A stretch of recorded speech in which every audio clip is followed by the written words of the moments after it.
آقا واردات از چین چطوریه؟ اصلا از چی خریدی و چطوری آوردیش ایران؟ چرا تو ویدیوت خلاصه گفتی و رد شدی؟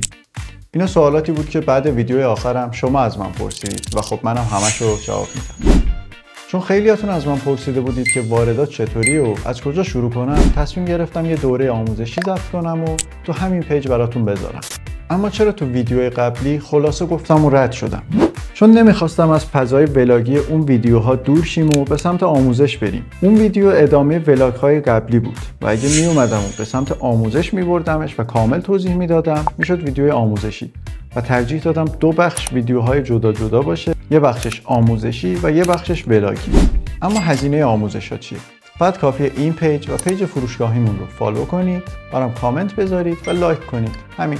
و منم انگیزه بگیرم و بتونم تون ویدیوها رو ضبط کنم و براتون آپلود کنم.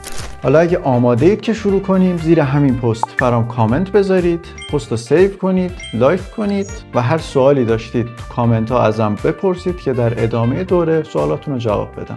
مخلصیم.